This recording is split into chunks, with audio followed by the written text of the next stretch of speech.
Yeah, spread the tea. The hot tea. We want to know.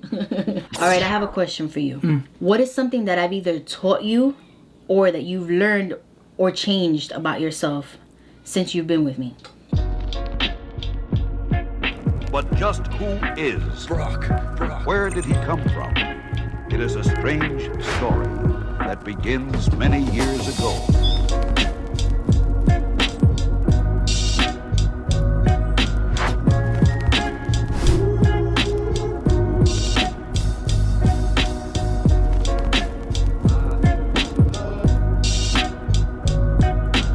What's going on, MezaMob? Welcome back to episode 9 of Staying Home with the Mezas.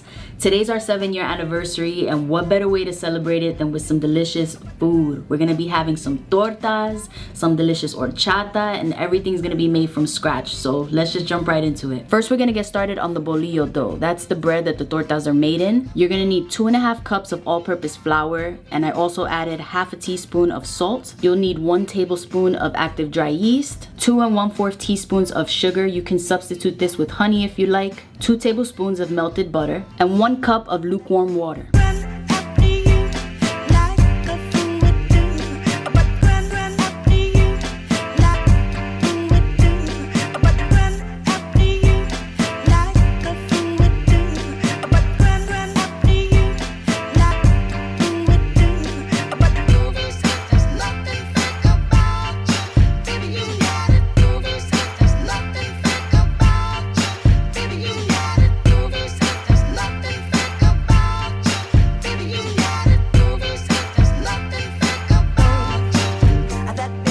Alright, the dough for our bolillos is ready. We're gonna let it rise for 30 minutes and then we'll be back to finish it off.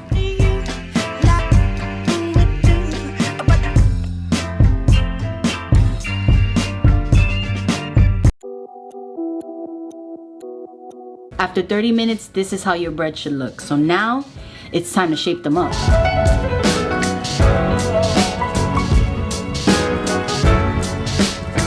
I'm making 3 tortas, so we have to divide it into 3 equal pieces, and then we'll start shaping them. They have to look sort of like footballs, because that's the shape of bolillos. So let me just cut these up real quick. Everything's okay. Look how chunky they look now. They're so cute. Alright, so next thing we're gonna do is just slice them down the middle. And you just want to wet them with a little bit of cold water. And now they're gonna go into a 375-degree oven for about 20 to 25 minutes. Sit yourself down, girl, and This is how the breads look after 25 minutes of being in the oven. Don't do what I did. Don't use a serrated knife to cut them. That's why they look a little funny. Use a straight edge knife and they should look perfect. But whatever, it gives it character, and the funny looking breads are always the best tasting anyways. So these are gonna go to the side, cool off on the table while I get started on what goes inside the sandwich. Alright, we're about to move on to the meat portion of this sandwich. You can add whatever type of meat you like. You can add grilled chicken, you can add milanesa de pollo, which is breaded chicken, but we're gonna do milanesa de res today. So let me show you what ingredients we're gonna be using for this. Of course, you're gonna need your meat. I have some beef bottom round steaks here. You're gonna need some all-purpose flour, some eggs, and some breadcrumbs. But first we have to season the meat. So I'm gonna add some of this Mrs. Dash garlic and herb seasoning. I'm also adding onion and herb, and a little bit of Knorr's caldo de pollo.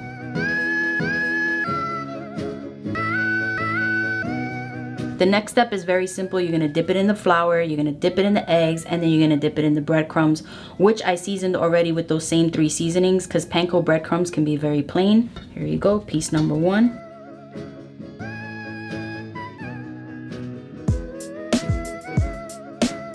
The meat's breaded, but I'm gonna push these off to the side right now because I have to get started on my refried beans. A good torta always has refried beans.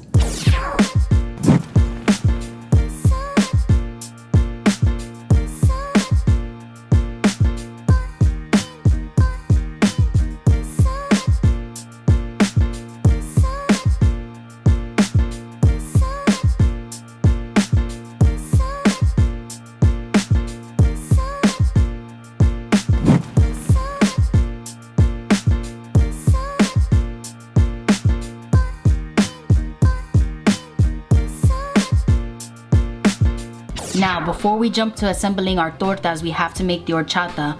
Normally, I would make this either the day before or early on in the day whenever we were gonna eat, but I didn't have the time to do that. So what I did was I soaked some water since last night and I put some cinnamon sticks in there. We're gonna put this off to the side because we're actually gonna be straining that water. And there's so many ways to make this, by the way, but this is such an easy, simple recipe. So the next thing that we're gonna add is some vanilla, a can of evaporated milk, and a can of sweetened condensed milk. But I'm gonna add just a little less than the entire can just in case it's too sweet. You can always add more sugar, but you can't reverse it. I mean, you can, but it's gonna be a whole process. So just add a little as you go. So I'm gonna go strain this out in the sink.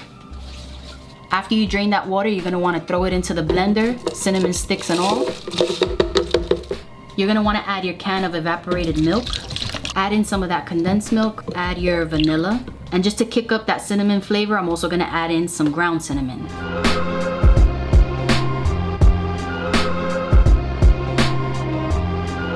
So I just gave it a try. It's good, but it needs more flavors. So that's why I told you that it's good to add as you go, which is why I'm gonna add a little more vanilla, some more cinnamon, because I like a lot of cinnamon in there, and definitely some more sweetened condensed milk. All right, it's finally time to build our sandwich. This is the part where you put whatever it is that you like on it. It's all your choice. We're gonna be adding some tomatoes, some sliced lettuce, some refried beans, some Oaxaca cheese, and back here I have some rajas, which are just sliced jalapenos with the spicy carrots that come in it too. I'm gonna slice some avocado on there and some mayo too.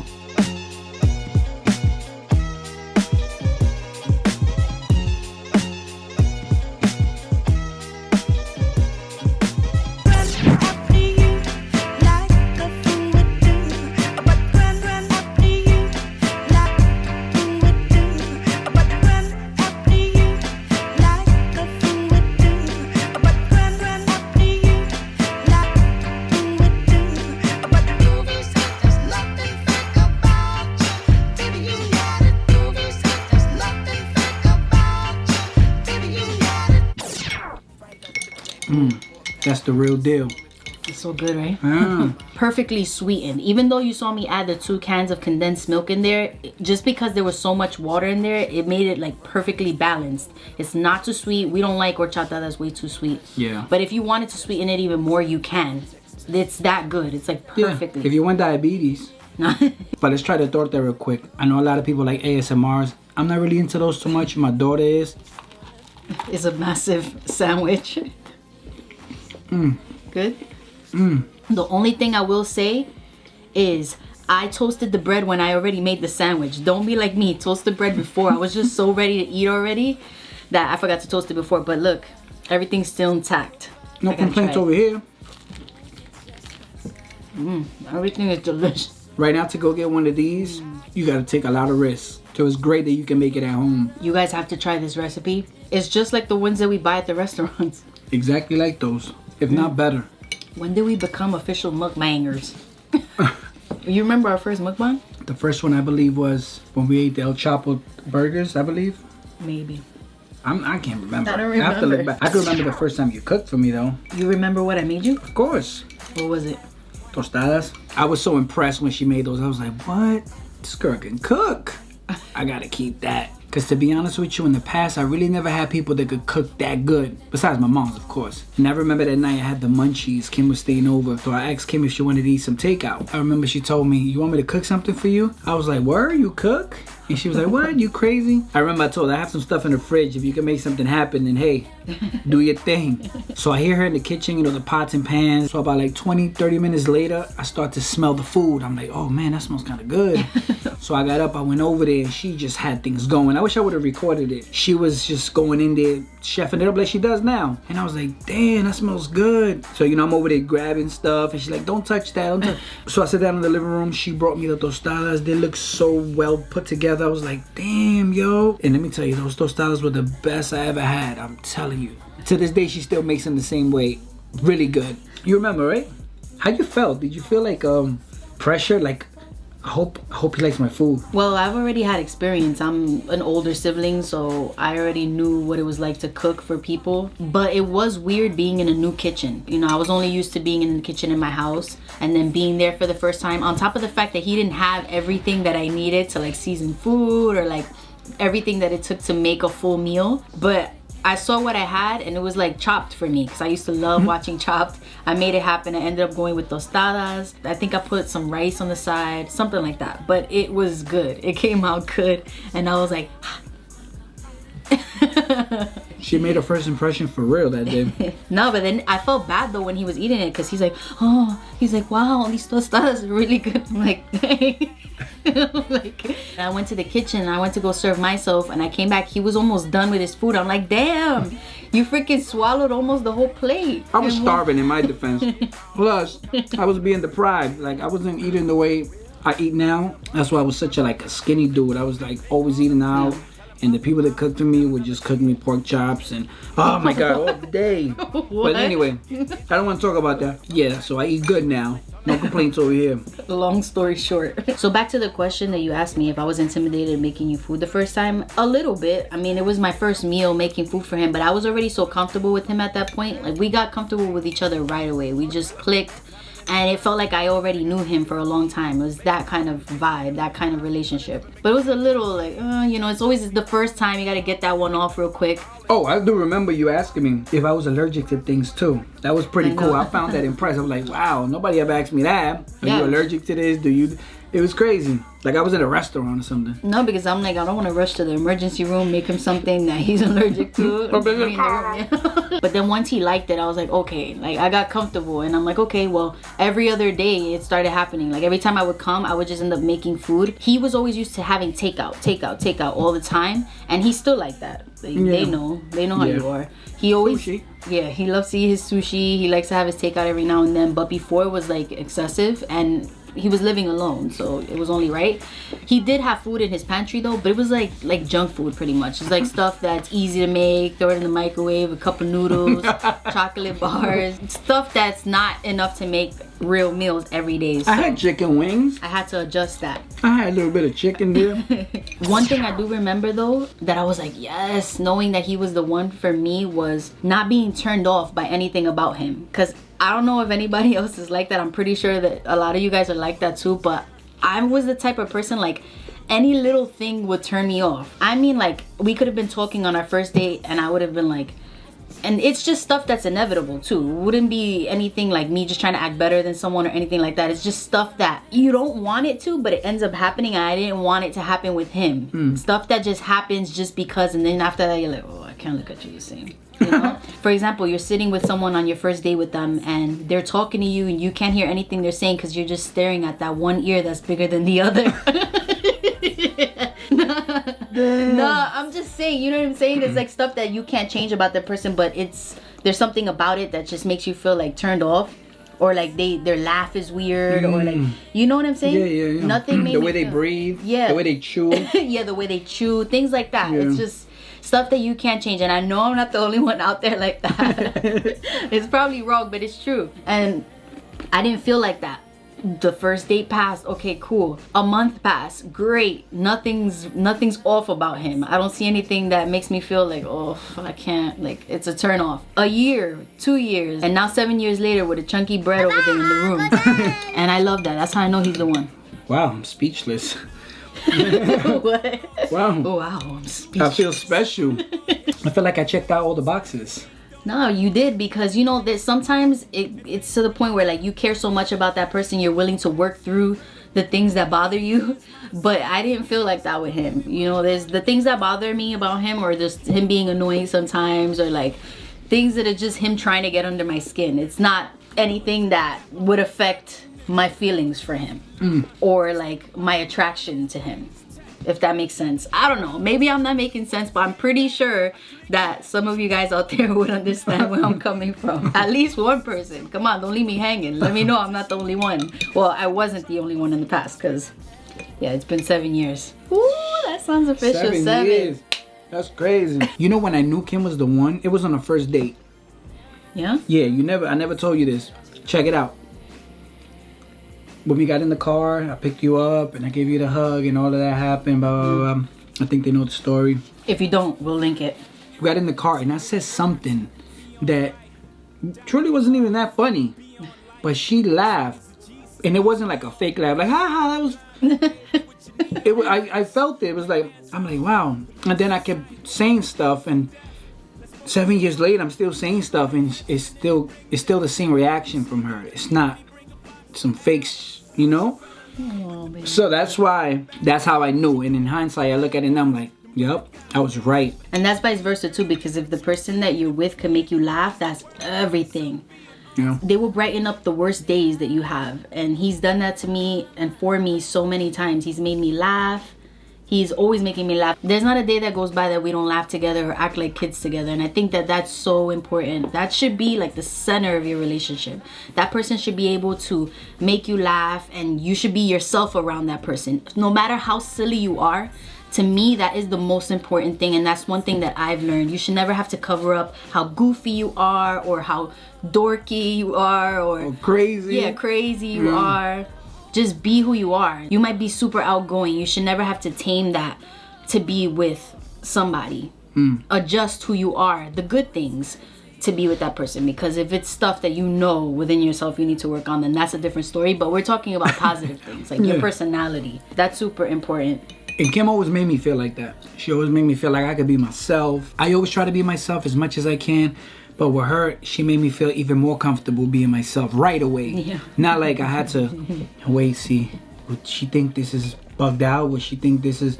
It was just right off the jump, right? Natural. Off the jump to this day. Yeah, natural. 7 years, 2,455 days we've been together. You did the math? Yeah. Damn, that's a long time. Right? 2,455 days. And we've been through a lot within those years. Whew. Some of the best years of my life.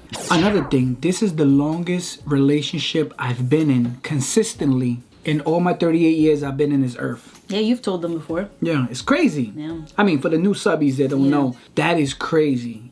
Yeah, he was never like a one-woman man. I'm just happy I met him at like his settled down stage. You know, because sometimes you meet the right person. I truly believe you can meet someone that could potentially be with you for years or maybe even forever, your whole life. But sometimes you might meet at the wrong time. I don't know. But then again, I don't want to say that, because I know that if that person's for you, they'll be for you no matter what. I want to believe both. I believe it. Right? I believe it. That is true, because certain people meet another person, right? They're together, it doesn't work out, and then they reconnect years later. They end up getting married, they start a family, like and my it just dad. didn't work out the first time. Yeah. Exactly like my real dad. It was with my mom in the beginning when they were real young. Yeah. They broke up, he went and had kids, my mother had kids, and they got back together, they got married, then they had me. Yeah. You know, so yeah, I believe that. So I think that's true. But I think the reason things don't work out in certain situations, in relationships, because either one or the other doesn't want to compromise or change certain things, so they end up clashing and it turns toxic. And I also think that social media has a lot to do with that, because a lot of people have a lot of pride due to the social media these days. Some people ruin it because they want to hide the other person even though they do have feelings for them, you know, just to look a certain way or just not to let go of side people. That ruins it. But that could have been your person. That could have been the person that you were supposed to be with, and you ruined it because you don't want to get it together. So that could also be it. Some people can't shake those habits, or they feel like, oh, I'm still young, I still need... That's another thing. Yeah. Age. You know, some people don't mature as much. You know, there's also very young, mature people out there. Yeah. Yeah, so I've seen it's a gamble, man. It's like a lottery. Like, you know, there might be two people there that got the perfect match, like us. Yeah. And and you just had to live your life first. I had to live a little because I was still young when I met him. I was 22. But I had lived a little before that. So I know that those things needed to happen before we were meant to be, if that makes sense. But there are people out there that are like 18 years old. They get married and they last. yes. They last. They start families. I've seen it a lot with people who are like believers, you know, Christian people, just people of faith. I've seen it happen like that, where they're genuinely happy. Gotcha. You know what I'm saying? I myself know someone too that's been with this person since they were like teenage love, and they now in their 40s, But like, 40s. I mean, really you know, with I don't them, know, you know, or like toxic, cause hey, Yeah. the toxic breaking I don't up know a million personally. times, Yeah. and I'm not with you for a couple months. We're gonna sleep with other people, then we're gonna get back together. That doesn't count. I'm talking about real people who have genuinely matured at a young age, and they've been with each other and they've been true to each other. Okay, they might make a couple mistakes here and there, as in the way that they treat the person, or just learning through their mistakes in that sense throughout the years, but not like, oh, we've been together 20 years, 10 of those years or 15 of those years were like I don't know. I only say that because everybody out there knows that one couple from the hood that been like, we've been together 40 years, that's my ride or die. Meanwhile, you know all the other people they were with on the side, or like, yeah, not that type of couple. Or you seen them like go through crazy stuff and you're like, oh wow. But if you are one of those people out there and you have a spouse that you've been with since you were super young and you guys have been committed to each other, let us know, because that's a beautiful thing. Yes. Share your story. Yeah. So speaking of being together for many years, his mom and his stepdad are gonna make 30 or 31 years this year 31. together. 31 years together. That's crazy. You were like 7 then or something when they met. Yeah. I was mad young. And you figure, you know, he's been together with my mom so long that he would be a good example to me. And I would have had a relationship that lasted many years consistently back in the days. But that goes to show you that men are hard-headed, man. Because I did a lot of mistakes in my past. But I learned from them. And because of that, I'm able to be in a relationship now. Mistakes from the past help me see the mistakes I shouldn't be making in the present. Yeah. And I think that's why things work out. And I'm pretty sure you went through some stuff that you're like, you know what, I'm not going to do that because I know the outcome to that. That's another thing too. That's a blessing in itself, is just being able to really learn from your mistakes and not apply that to the next person that comes along. So let's say right now you're someone who has been left. Like the person left you because you can't change your ways, or because you are a certain way and you shouldn't be that way with that person. They don't want anything to do with you anymore and you're alone now. Let's say somebody else comes along and you apply that to that person and the cycle continues. You could end up being one of these people. Like there's some sad stories out there of people who just lost love, they had it again, lost it again, and they're alone. Yeah. And that's a really sad thing. Like one of my things is I don't think anybody really wants to like die alone, for as sad as that may sound. And that happens by a lot of the times seeing your issues and working on those things, because sometimes you don't even notice that you're the toxic one, and every relationship that you're in, you're just ruining that person, or you're ruining that relationship, and you can't see it. You're just so stubborn, you don't want to see that it's you, and then one day you just grow old and you're like, wow, like I see it now. But sometimes it's too late, and sometimes not. Some people be finding love at like 80 years old. Yeah, man. Yeah. Especially when they be paying for it. I'm just playing. No, I know they do. Which brings me to asking a question to all the men out there, even the women if you want to answer it too. What makes you stick around? What does a woman have to make you stick around? And I don't want to hear sex, because if it's that, then you got issues, dude. But that does make people stick around for a while. I've seen it several times. Even though they're completely miserable with each other, the sexual part keeps them like this. Which is toxic. But you're talking about genuine happiness. What would make you stay faithful to that person? What does it take in this generation? I want to know. For you to be faithful to that person and give it all up. Just say goodbye to the single life. Respect them in every aspect. Social media being a big part of it. Not creeping off on the side. Not doing any of that. What does it take for you to settle down? Men and women. Let's go ahead and ask both. What does it take? What does a man have to do? What does he have to bring to the table? What does a woman have to do? What does she have to bring to the table? Yeah. What? I want to know.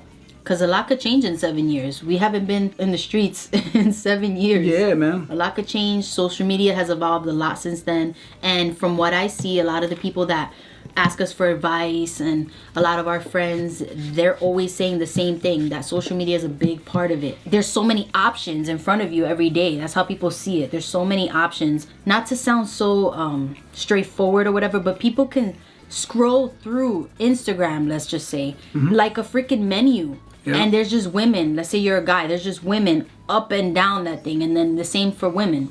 There's men or whatever it is that you're into up and down. So that is a big issue. There's a border that you need to put there, and that person needs to fulfill for you in order for you not to do that. Or does social media even affect you in your relationship? Does it even matter to you? Or if it doesn't, we want to know. And this is mainly for the people that feel like they don't want to be in relationships because they feel like all men are dogs or all women are HOESs. And also for the people, because there's people out there that feel like they genuinely cannot be with one person. What would it take if you thought about being with one person? What would it take for that person to make you feel like they're the only one you can be with? If that's something that you even think about. Because some people have it set in stone in their minds. They're like, I just cannot be with one person. I don't want to be with one person. Mainly men, unfortunately.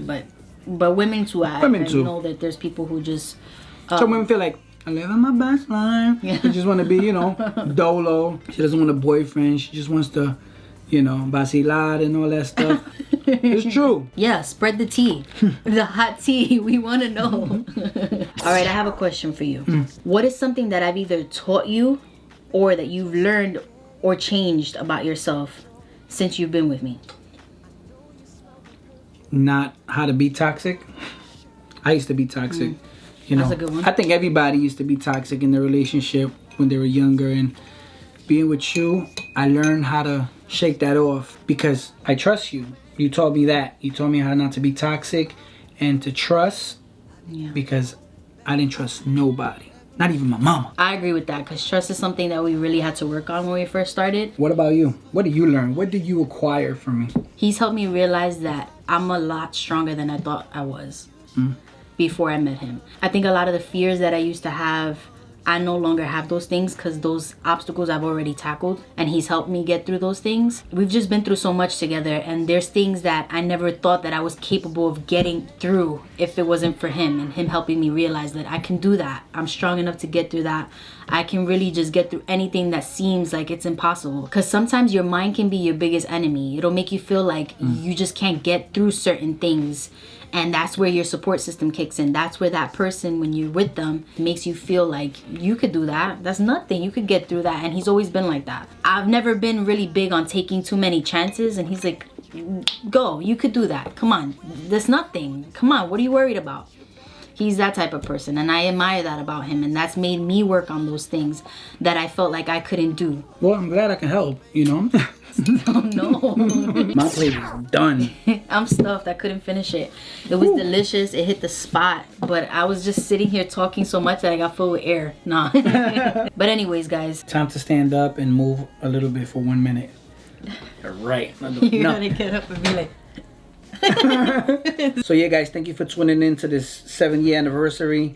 We had a great time. We had a blast. It's nothing better than spending time with someone you love. It's the best feeling ever. So this whole quarantine thing is a blessing in disguise. You have to look at it in that way, in a positive way. Sure. If you have family, you're there with them, even though you're not working or whatever's going on, but try to enjoy those moments. I know that a lot of people are stressed out there due to their financial situations or just being at a standstill and a lot going on at the same time. It's a lot to process, but you don't always get this time. You don't always get free time to just spend with the people that you love or just make up for the things that you don't get to do on the daily. By the way, where the hell is my stimulus check?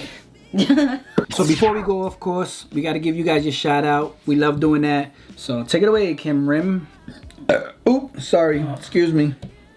See, someone else would have been like, ew, you're disgusting, get away from me. She loves it. She goes, nah, that I do not do. So our shout out for the day goes to Shonda Joe. I don't want to mispronounce it, but she says, new subscriber from New Mexico. Is that part of the United States, you might ask? Yes, indeed it is. We have so much wide open space out here. I love it. My son goes running in the hills behind our house to help stay fit for baseball, and we take walks along the river every morning.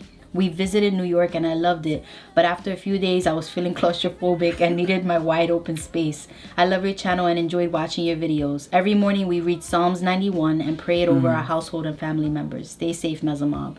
Wow, that's beautiful. Going up the hills right now and walking along the river sounds You're like lucky. everything. Yes, we haven't been outside in so long.